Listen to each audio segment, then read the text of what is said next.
There is within every human being a silent chamber where the past still breathes. It is not only a collection of memories, but a living presence that shapes how we walk into the world, how we love, how we trust, and how we see ourselves. Some of these memories nurture us, but others wound us. They become scars that have not yet fully healed, and when they are left untouched, they whisper into our daily lives, "You are not enough, you are broken, you are unworthy." But the truth is that healing is possible. It does not mean erasing the past, for that cannot be done. It means transforming the energy of those memories so that they no longer imprison us. Healing means making peace with what has been, so that we can move freely into what can be.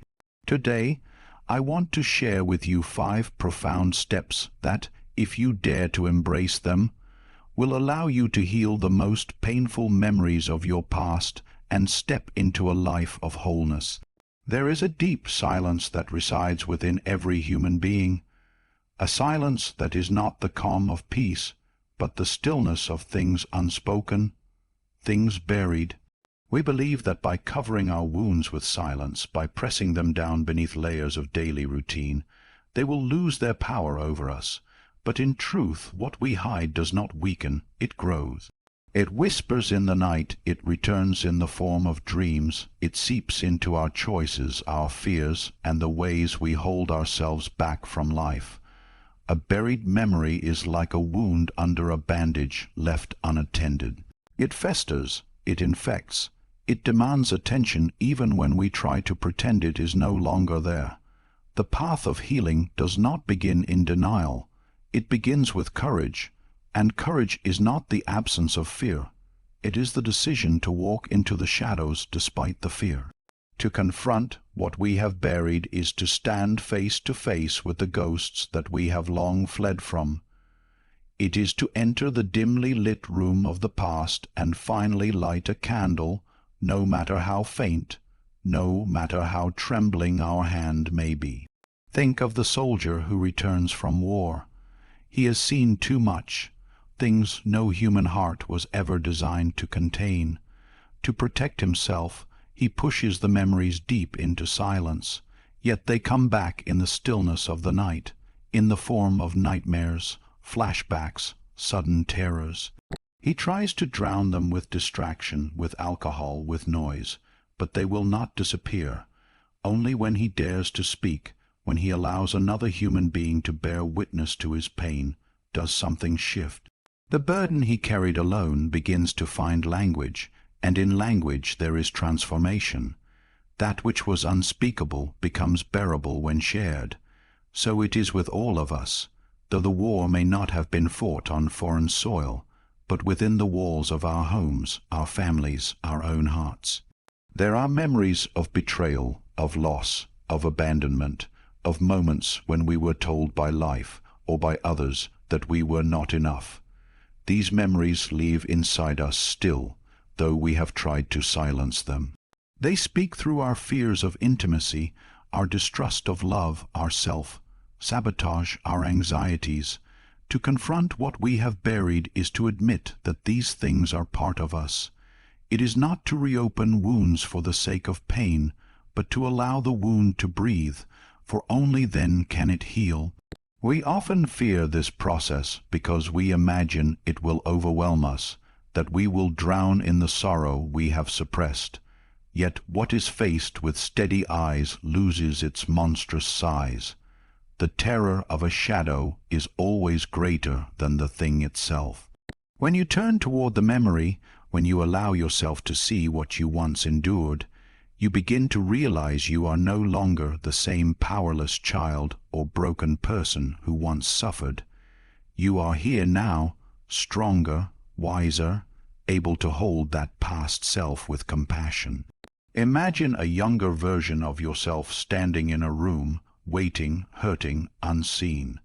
This child waits endlessly for someone to arrive, someone to acknowledge the pain, someone to say, "I see you." For many of us, that someone never came. But healing begins when we become that person, when we turn toward our inner child and say, I will not abandon you again. In that act, the cycle of silence is broken.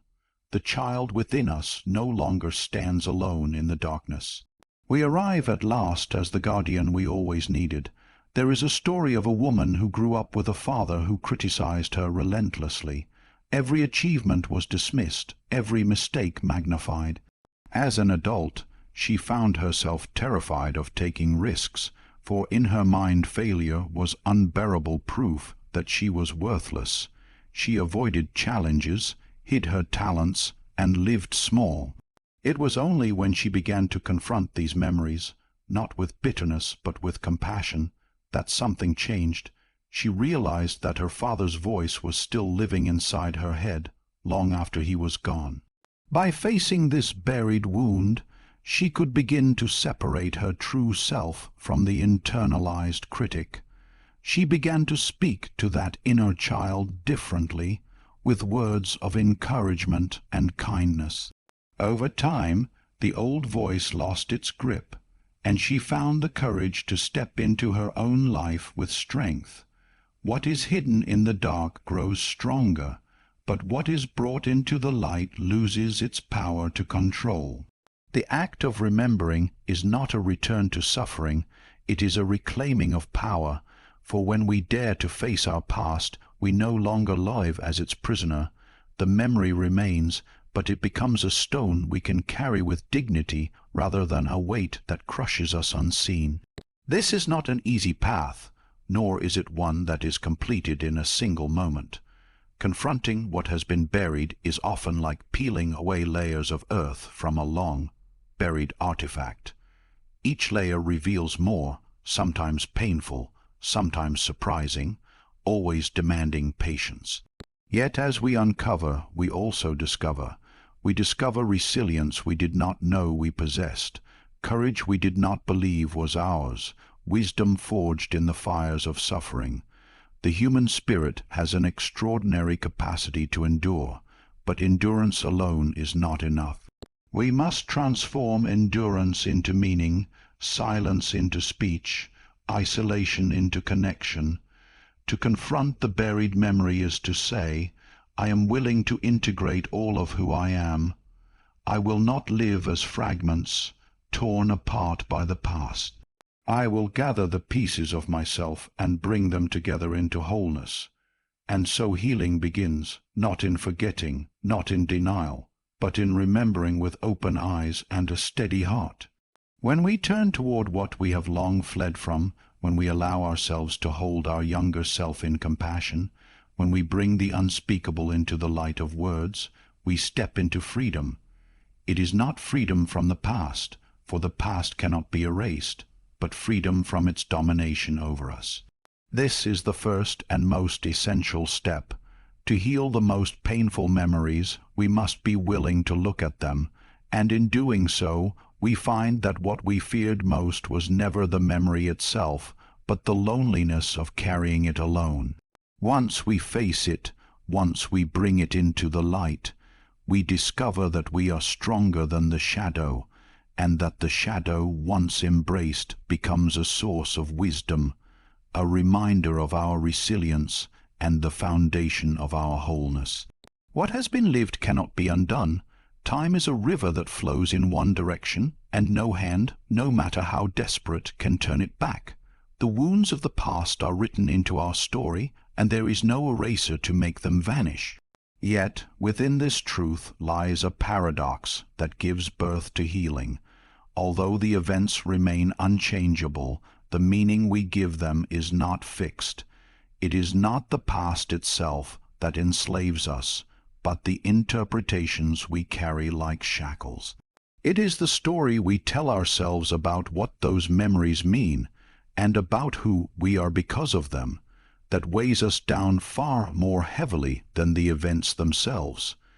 Imagine a child who grows up in the shadow of neglect, waiting for love that never comes. The absence becomes a language, and the child learns to speak it fluently.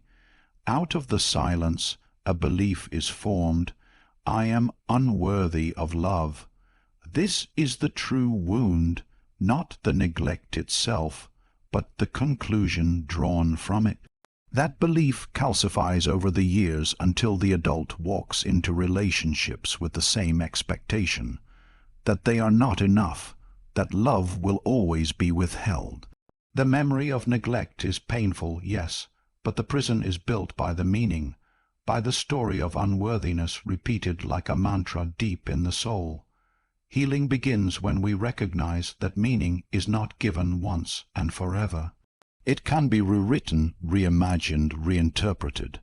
We cannot rewrite the childhood, but we can rewrite what we believe it meant about us.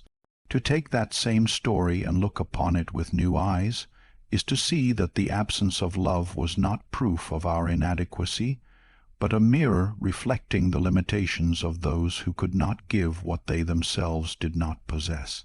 This reframing does not erase the pain, but it shifts its weight, and in that shift a new freedom begins to stir.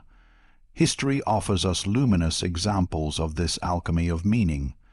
Viktor Frankl endured the darkest of human experiences, the unspeakable cruelty of concentration camps. He could not change the barbed wire, the hunger, the death that surrounded him, but within that landscape of despair he discovered a freedom no prison could take, the freedom to choose his attitude.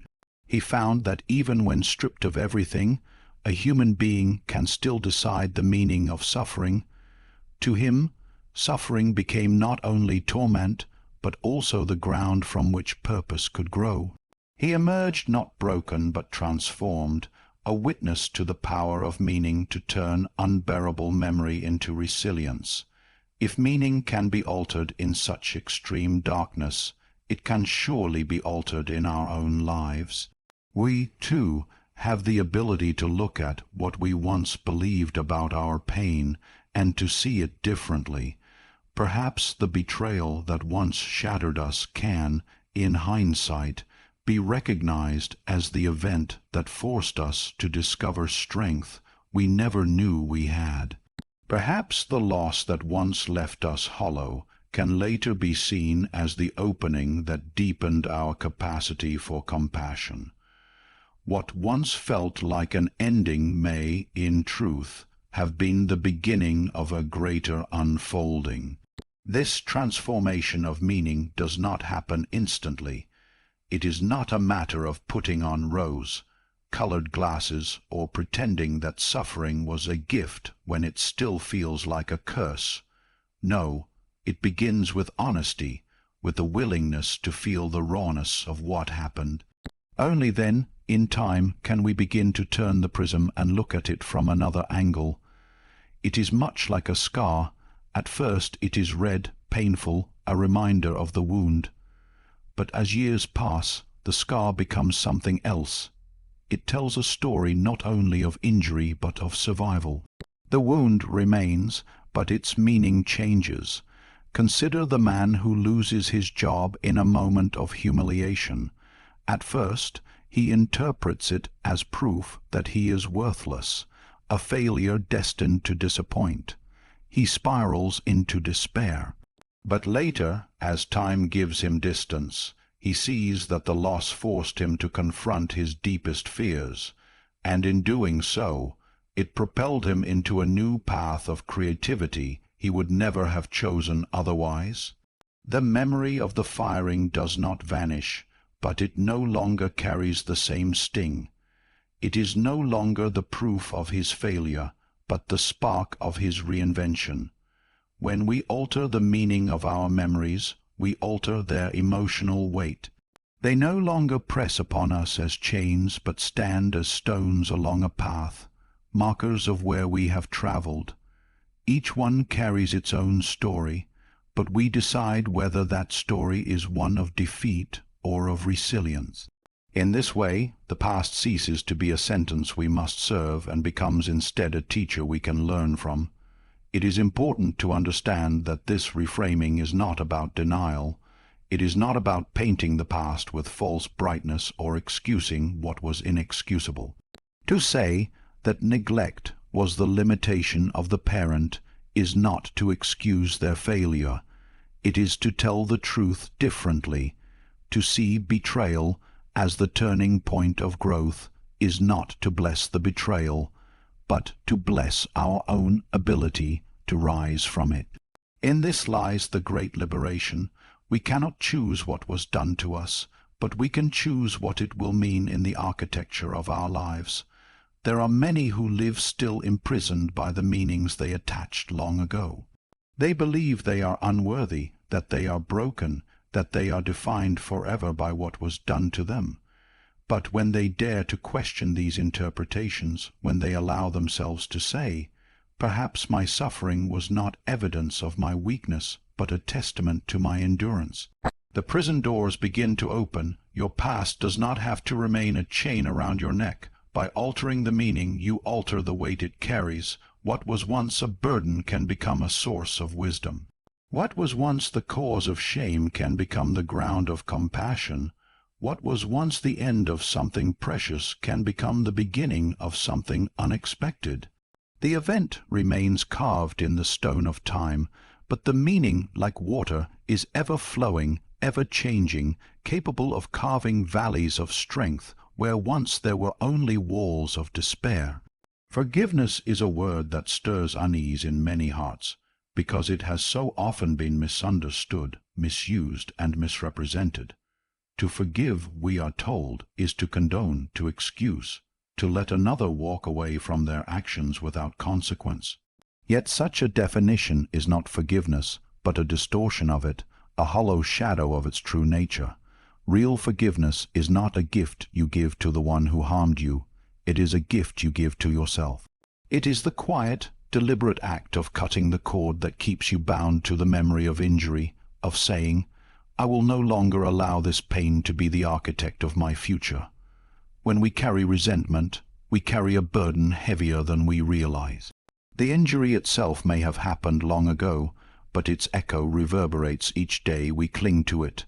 It shapes our moods, our reactions, our relationships, even our health. Holding on to resentment is like gripping a burning coal with the intention of throwing it at another. The coal does not scorch them. It scorches you. Each time you rehearse the memory of the harm, each time you nurture the bitterness, you deepen the burn upon yourself. Forgiveness is not the denial of the burn. It is the moment you finally open your hand and drop the coal to the ground. This act of release has effects not only upon the soul, but upon the body. Modern research confirms what ancient wisdom has long whispered. At Stanford University, studies have shown that those who practice forgiveness experience measurable benefits: lower blood pressure, reduced anxiety, stronger immune responses, and even less chronic pain. The body and the mind are not separate realms but one field, and resentment, like poison, circulates through both. When we forgive, we are not performing a saintly gesture. We are reclaiming our health, our balance, our vitality. Forgiveness is medicine, as much for the body as for the spirit. But let us not pretend that forgiveness is simple. To forgive when the wound is deep can feel like betrayal, to ourselves, to our pain, to justice. How can one forgive the parent who abandoned them, the friend who betrayed trust, the partner who inflicted cruelty? The instinct is to hold on, to guard the wound as proof of the wrong, to resist release as if letting go would erase the significance of what happened. But forgiveness does not erase significance. It transforms it. It does not deny the wrong. It declares that the wrong will not continue to rule. Consider the story of a woman who carried bitterness against her mother for decades. Her mother's harshness and emotional neglect had left her scarred, feeling unloved and unseen. Each time she recalled her childhood, her body tensed, her chest constricted, her mind filled with anger. She avoided her mother in adulthood, yet the anger lived in her still, poisoning her present. It was only when she began the work of forgiveness, not excusing, not forgetting, but consciously releasing, that she felt something shift. She said, I realized that by holding on to my mother's failures, I was still letting her control my life. Forgiveness was not about her. It was about freeing myself. This is the essence of forgiveness, not a pardon granted to the offender, but a liberation granted to the self. Forgiveness is often imagined as a single act, a moment of dramatic release. Yet in truth it is a process, unfolding in layers, much like peeling the skin of an onion. At first the resistance is strong, the bitterness ingrained. But with each conscious choice to loosen the grip, with each attempt to breathe into the wound and say, "I will not let this define me," the hold of the memory begins to soften. Sometimes forgiveness happens suddenly, like a storm clearing the sky. More often it happens gradually, like ice melting in the warmth of spring. Both are valid, both are healing. To forgive is not to forget. The memory will remain, as all memories do, woven into the fabric of our story.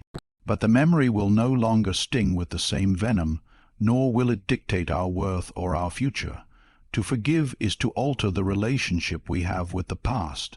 It is to say, this event happened. It was painful, it shaped me, but it does not own me. I choose what meaning it will carry forward, and forgiveness does not mean reconciliation. One can forgive and still choose distance. One can release resentment without inviting the offender back into the intimate circle of trust. Boundaries remain important, even essential. Forgiveness is not about reopening the door to someone who has proven unsafe. It is about closing the door within yourself to the endless cycle of bitterness that consumes your peace. There is strength in this act that is often invisible to the eye. Many believe forgiveness is weakness, the surrender of justice, the acceptance of defeat. But in truth, forgiveness is the highest form of strength.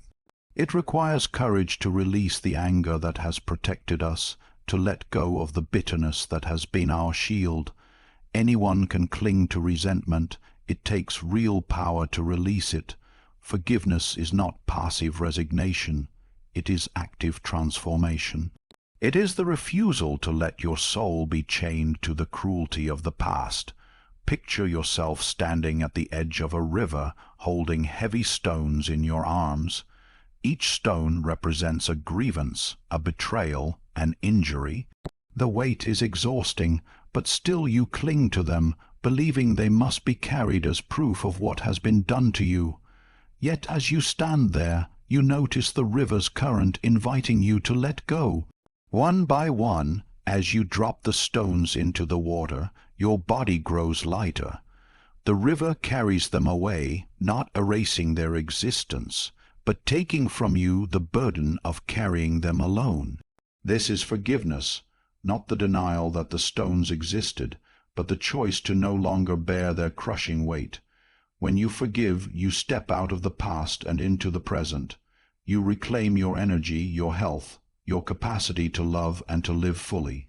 You declare, "I refuse to let this memory dictate who I am becoming." In that moment, forgiveness becomes not only an act of release, but an act of creation, a creation of space for joy, for peace, for new beginnings. And so, forgiveness is not weakness. It is strength clothed in tenderness. It is courage draped in compassion. It is the most radical act of freedom a human being can choose. For in forgiving, we do not excuse what was done, but we ensure that what was done does not continue to live within us as poison. We choose life over bitterness, freedom over bondage, healing over harm. There is a part of us that never grew old, a part that still waits quietly in the corners of our being, untouched by time but deeply marked by experience.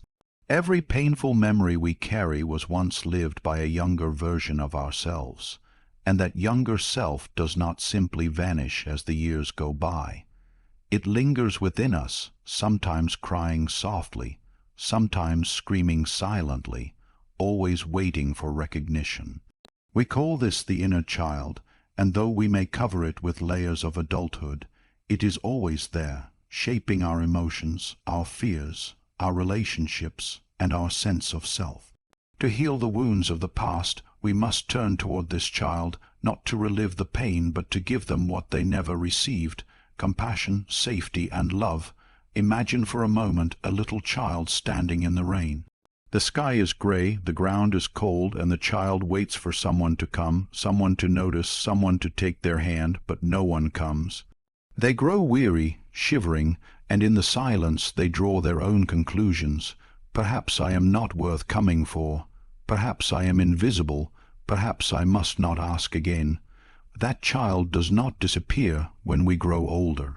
That child moves into our adulthood, waiting still, shaping how we trust, how we love, and how we see ourselves.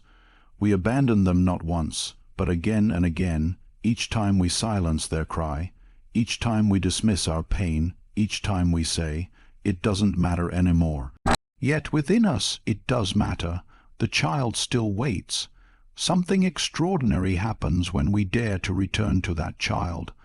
When we close our eyes, take a breath, and imagine ourselves kneeling before that small figure in the rain, not with judgment but with tenderness. When we reach out a hand and whisper, "I am here now, you are safe, you are loved," in that moment a shift occurs, the exile ends. The child who has stood alone in the storm finally feels seen, finally feels held. The loneliness begins to dissolve, and in its place, a sense of wholeness slowly emerges. Many who engage in this work of reconnecting with the inner child report remarkable changes. Nightmares that haunted them for years begin to soften. Anxieties that gripped them loosen their hold. Their relationships become deeper, less driven by fear, less tangled in unspoken wounds. Why? Because the child within no longer feels abandoned. When we welcome the child back, we welcome back a piece of ourselves. Wholeness is restored only when every fragment of the self is gathered into the circle of compassion. Consider the man who grew up with a father who demanded perfection. No matter what he achieved, it was never enough. As a boy, he learned to strive constantly, to push himself beyond exhaustion, always chasing approval that never came. As an adult, he became successful in the eyes of the world, but inside he remained restless, anxious, never at peace. His inner child was still running, still trying to earn the love of a father who could not give it. When he finally turned inward and began to speak with that child, to tell him, "You are already enough. You don't need to prove anything. I love you as you are," a profound healing began. The striving did not vanish overnight, but it softened. For the first time he felt moments of rest, moments of contentment, because the child within him no longer felt alone in his endless race. Or think of a woman who grew up in chaos, in a home where anger was loud and affection was rare. She learned early to hide, to make herself small, to never speak too loudly. As an adult, she found herself struggling to use her voice, afraid to take space, afraid to assert her needs. Deep inside, her inner child was still hiding in the corner, waiting for the storm to pass. When she began the work of reconnecting with that child, of holding her and saying, "You are safe now, no one will hurt you, you can come out," something in her shifted. Slowly she began to speak more openly, to stand more firmly, to live more fully. The child within her, once silenced, was finally allowed to sing. Reconnecting with the inner child is not sentimental fantasy. It is psychological necessity. The unconscious holds every part of us that has been pushed away, including those younger selves who endured pain without comfort.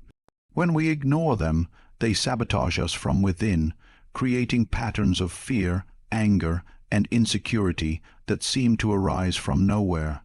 But when we listen, when we welcome them home, they transform. What was once a source of sabotage becomes a source of vitality. The energy that was bound in suppression is released, and life flows more freely through us. This work requires gentleness. It cannot be forced. We cannot march into the depths of our being and demand the child reveal themselves. We must approach with patience, with openness, with the willingness to feel what we once refused to feel. Sometimes the child hides, suspicious of us, because for so long we ignored them. But if we persist, if we return again and again with compassion, the child begins to trust, and trust opens the door to healing. It is worth remembering that reconnecting with the child is not only about pain.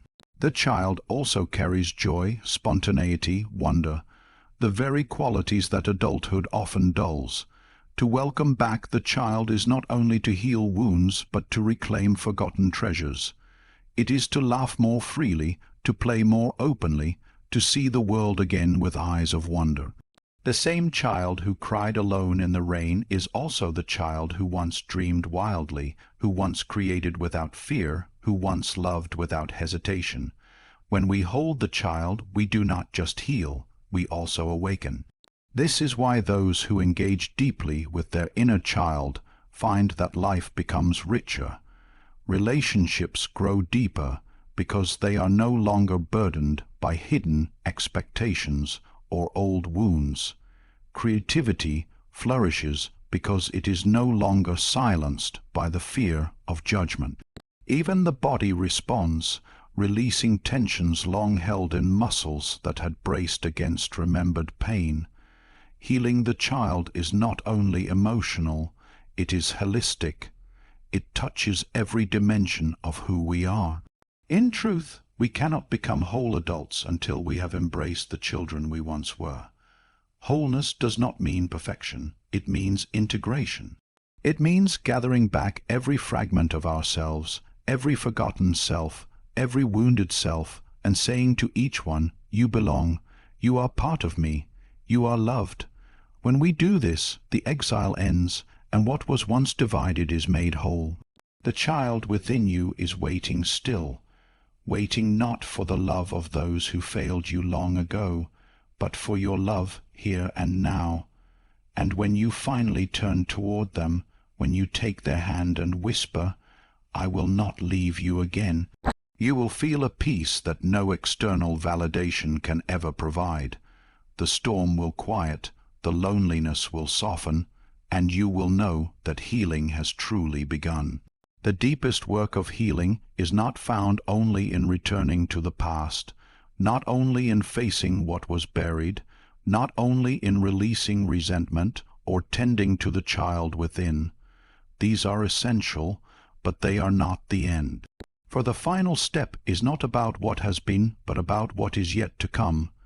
Healing reaches its most transformative point when we take what once harmed us and make it serve life, when we turn wounds into wisdom and pain into purpose.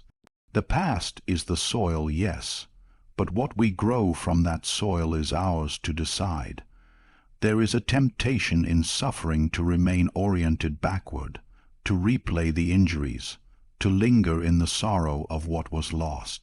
This is natural, but if we stay there too long, we risk building our identity entirely around what has hurt us. We begin to see ourselves only as victims, as broken, as defined by what others have done. But true healing comes when we ask a different question. How can this pain shape not only who I am, but also what I offer? How can I create a future that honors the weight of my suffering by transforming it into something that nourishes life? Think of the tree that grows in rocky soil. Its roots must push deep, searching for water between stones. The struggle does not prevent its growth. In fact, it makes the tree stronger, more resilient, more anchored than if it had grown in easy soil. So it is with us. The difficulties of our past can become the very conditions that forge our strength. To create a future that honors our pain is to allow those struggles to deepen our roots, so that our lives may stand firm and our branches extend wide. Many of the world's greatest healers, teachers, and artists are people who endured profound suffering.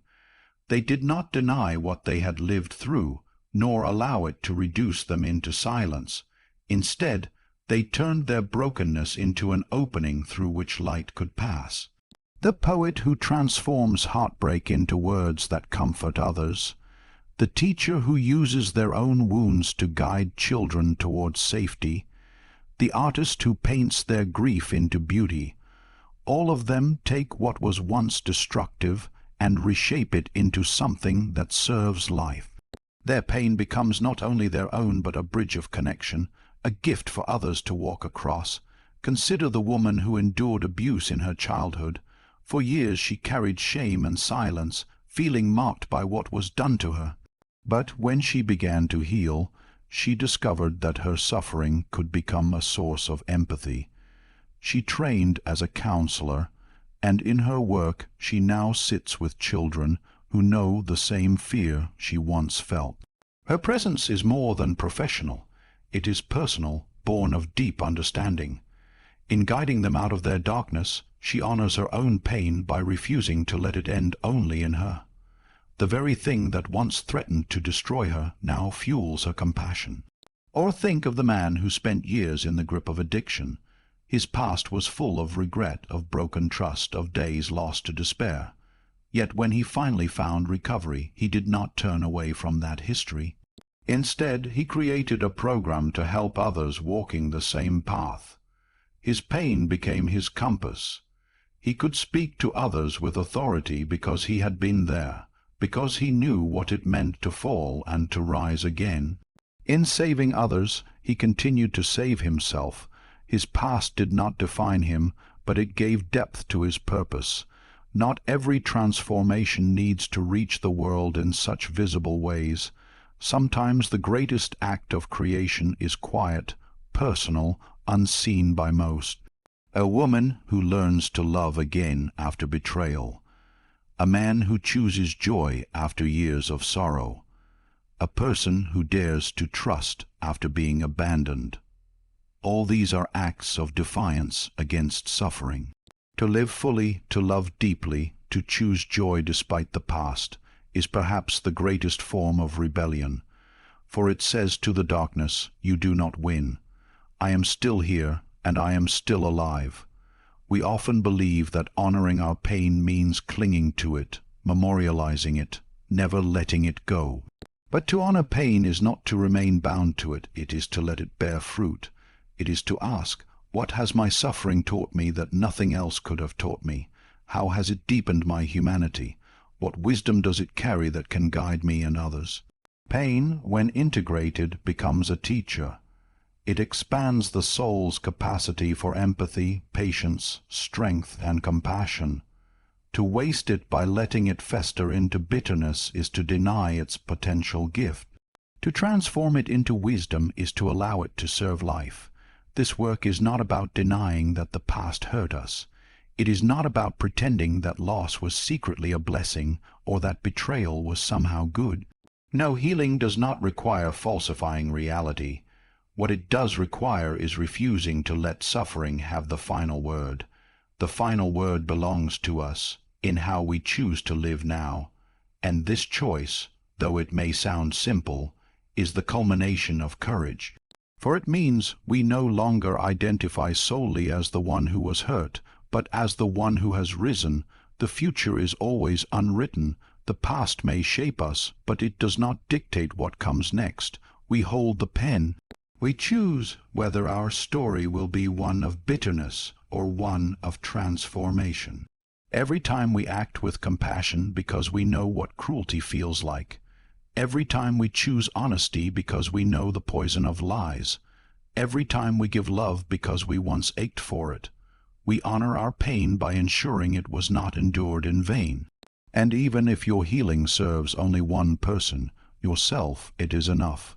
To create a future where you live freely, unchained by the past, is already a profound act of creation. To walk in joy despite sorrow, to open your heart despite its scars, to build a life of meaning from the fragments of loss. This is not only healing, it is triumph. Your wounds are not stains that mar you. They are openings through which light can enter. They are marks of survival, of strength, of the capacity to endure and to transform. To create a future that honors your pain is to walk forward not in spite of your past, but because of it, carrying its lessons, its wisdom, and its strength into everything you build. This is the final step of healing, the most transformative, because it does not stop with what was done to you. It ends with what you choose to do with it. If you do these 5 things, if you confront what you have buried, transform the meaning of your memories, forgive to release yourself, reconnect with your forgotten child, and create a future that honors your pain, you will not erase your past, but you will transform it. The past will remain a part of your story, but no longer its jailer. It will become the soil in which your strength grows, the ground from which your compassion rises, the foundation on which your freedom stands. For the truth is this: the most painful memories are not there to destroy you. They are there to awaken you, to call you back to yourself, whole, unbroken, and alive.